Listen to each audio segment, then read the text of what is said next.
For Kimberly, the addition of music has been profound for me, but there is just an emotion and a depth that music brings out of the story that I could never do as a playwright. Music does something magical. I love working with something like this kind of play because there's room for music to deepen what's already there. You don't have to invent it, you just have to develop it.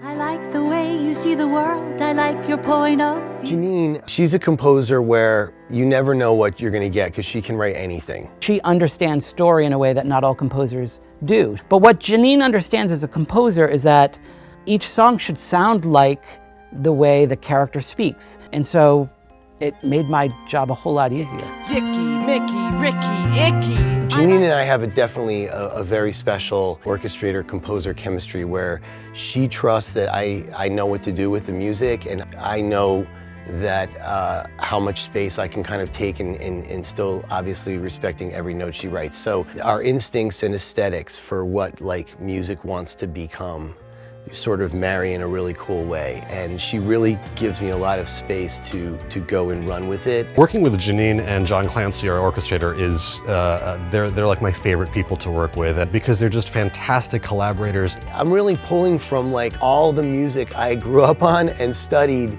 since I'm a kid, and every piece of music comes your way. You're pulling from the things that inspired you. Great Adventure was one of the last songs that we actually wrote together, and we knew it was going to be the last song in the show. I think we knew that we wanted ukulele in it, and that's pretty much all that we knew. At last, a great adventure. The ukulele is an instrument I've always loved. We knew that the ukulele was going to be a sort of reflection of Kimberly because there's something so incredibly sad and so joyous about a ukulele. When you hear the song, just the uke and everything they're singing, it's either the saddest happy song or the happiest sad song. If you want to know what Jeanine Tesori actually sounds like, this is what she sounds like. This score is what her real voice is. You hear it, you're like, oh, I see you.